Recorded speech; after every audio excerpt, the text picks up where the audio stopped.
लेकिन अभी ये इतना रिलीफ मिला है कि अभी घर के दरवाजे तोड़ के नहीं घुसेंगे दरिंदे।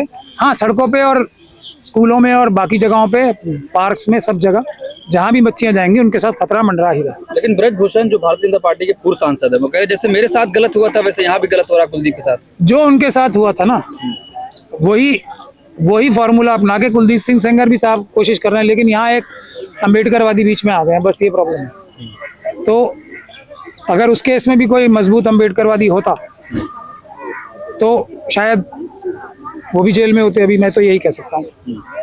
लेकिन वो तो कह रहे हैं कि हाई कोर्ट का जो फैसला था वो न्याय हुआ कुलदीप के साथ। हाँ हाँ, बिल्कुल, कुलदीप के साथ तो न्याय ही न्याय हुआ है इस देश में। जब वो उनके पिताजी को पुलिस के साथ मरवा रहे थे, जब भी न्याय हो रहा था कुलदीप सिंह सेंगर साहब के साथ हो रहा था ना। जब इस बच्ची को रेप के बाद गैंग रेप कर रहे थे तब भी वो न्याय ही कर रहे थे।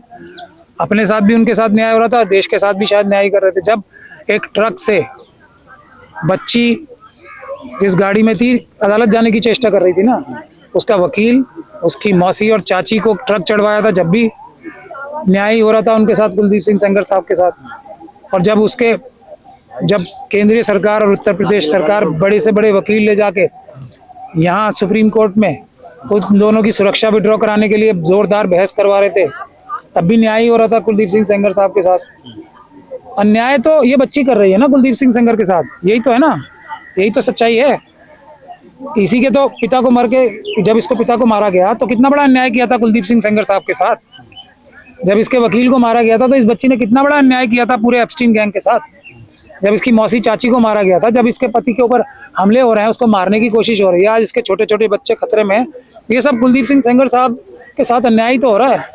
बच्ची के साथ तो हो ही नहीं सकता अन्याय। लेकिन आप कह रहे हैं प्रदर्शन जारी रखना चाहिए, लेकिन अगर प्रदर्शन एक सेकंड भी रुक गया, पुलिस की लाठी, पुलिस की गोली, जेलों के डर से, तो कोई बच्ची सुरक्षित नहीं है। ये बात मैं बोल रहा हूँ, ये कोई रिलीफ नहीं है। इसको जो रिलीफ कह रहे हैं वो लोग बहुत बड़े धोखे में है। बिल्कुल सो नहीं जाना है, ये जागना है और अपने आंदोलन को 100 गुना ज्यादा मजबूत करना है। अभी तो आंदोलन शुरू कहाँ हुआ है, कहाँ आंदोलन हुआ है।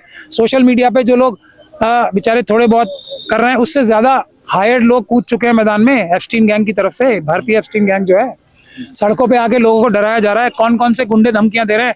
उन्नाव जो मंत्री हैं वो कह रहे हैं उन्नाव बुला के मारना चाह रहे हैं वो। जब उन्नाव की पीड़िता जब दिल्ली में प्रदर्शन कर रही है तो ओपी राजभर कहते हैं कि उनको तो उन्नाव में होना चाहिए, मुस्कुराते। हाँ, ताकि वहां पे मार लेना वो आराम से। बच्ची मर नहीं रही इनके हाथों से, ट्रक चढ़ाने के बाद भी मर नहीं रही। यही तो अन्याय हो रहा है कुलदीप सिंह साहब के साथ। इसके बच्चे मर नहीं रहे, इतनी कोशिश कर रहे हैं, इसका पति नहीं मरा, अभी हमला हुआ है जान से मारने का। ये अन्याय बच्ची कर रही है ना कुलदीप सिंह सेंगर साहब के साथ और उनके पूरे गैंग के साथ, एप्स्टीन गैंग जो है भारतीय। ये अन्याय कैसे नहीं करेगी बच्ची? मुद्दे को खत्म करना चाह रहे हो? मैं यही तो कह रहा हूँ, यही तो बेचारी अन्याय कर रही है। और क्या अन्याय किया उसने, बताओ मुझे आप। लेकिन स्टे लगा उस फैसले पर और 4 हफ्ते में फिर नोटिस जारी के जवाब भी मांगा गया है। हाँ, तो वही तो मैं कह रहा हूँ, एक व्यक्ति जो मर रही थी, ये बच्ची जो मुझसे हर दिन जब भी मुझसे मिलती थी पूछ सकती थी, सर क्या मैं अगले और मेरे बच्चे अगले 5 मिनट जिंदा रहेंगे, एक गारंटी दे सकते हो आप मुझे? तो मैं उसको ये गारंटी नहीं दे पा रहा था। अब मैं थोड़ी बहुत हिम्मत कर सकता हूँ कि हाँ, अब जो इनके गुर्गे और जो ये गैंग मेंबर्स हैं जो घूम रहे हैं सड़कों पे, आपको ढूंढते फिर रहे हैं, उनको थोड़ा सा अभी डर पैदा होगा कि अगर हमारे बॉस जो हैं इतने बड़े वाले वो बाहर नहीं आ पाए तो शायद हमें भी खतरा है। अब हम हमला ना करें इस बच्ची के ऊपर। इतना सा रिलीफ मिला इस बच्ची को, और बाकी सारी बच्चियां। सर क्या लगता है कि ऐसे बलात्कारियों को आजीवन कारावास भी कम है, कम से कम फांसी तो मिलनी चाहिए? नहीं, फांसी देखिए, जो हमारी संविधान में, कानून में लिखा है, जो ये वाला केस है रेप का, उसमें फांसी की सजा नहीं। हाँ, लेकिन पिताजी को मारने के केस में फांसी की सजा है। उसके लिए हमने ऑलरेडी कार्रवाई कर रखी है, दिल्ली हाईकोर्ट में पिटीशन पेंडिंग है। क्योंकि सीबीआई ने उसमें भी, दूसरे पिताजी की हत्या के केस में भी बहुत हल्की इन्वेस्टिगेशन करके उनको छुड़वाया है। एक तरह से 10 साल की सजा दिलवाई है, जिसमें मृत्युदंड मिलना चाहिए था।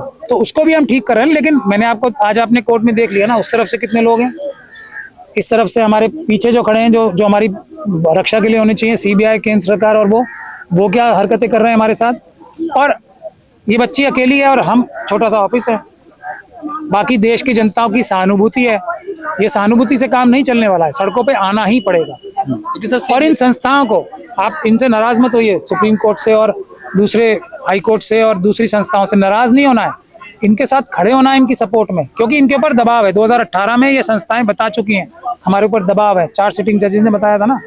तो हम जो भी प्रोटेस्ट करते हैं, मैं उन लोगों को ये सलाह दे रहा हूँ, सुप्रीम कोर्ट और हाई कोर्ट के खिलाफ संस्थाओं के खिलाफ प्रोटेस्ट इस तरह से करें कि हम चाहते हैं कि अगर आपको जो ताकतें हैं, गैंग्स हैं, एप्स्टीन गैंग है भारतीय, और उसके साथ जो बड़ी बड़ी ताकतें हैं, वो अगर आपको डरा रहे हैं, धमका रहे हैं, आप पे दबाव बना रहे हैं, तो देश की जनता एक वापस दबाव बनाएगी जो इस दबाव को न्यूट्रल करेगी। तो जनता आपके साथ खड़ी है, आप बिना डरे संविधान से, बाबा साहब के संविधान के हिसाब से कार्य करो। सर सीबीआई खुद सुप्रीम कोर्ट पहुंची, तो क्या आपको लगता है केस सही बनेगा या गड़बड़ा जाएगा? नहीं, जो सुप्रीम कोर्ट में सीबीआई गई है उस एसएलपी को आप लोग देख लेना, और हमारी जो एसएलपी आएगी उसको देख ले, जल्दी हम फाइल करेंगे, उसको कंपेयर कर लेना, आपके सामने सब सच्चाई खुल जाएगी। क्या खुले कुछ तो बताइए। एक ही पॉइंट उठाया ना उन्होंने बस, इसके अलावा भी तो 10 पॉइंट और मजबूत हैं, वो उठाए जाएंगे। और वो हमने अपने ऐसा नहीं है सीबीआई को पता ही नहीं था, हमें ज्यादा बुद्धि आ रही है, ऐसा भी नहीं था।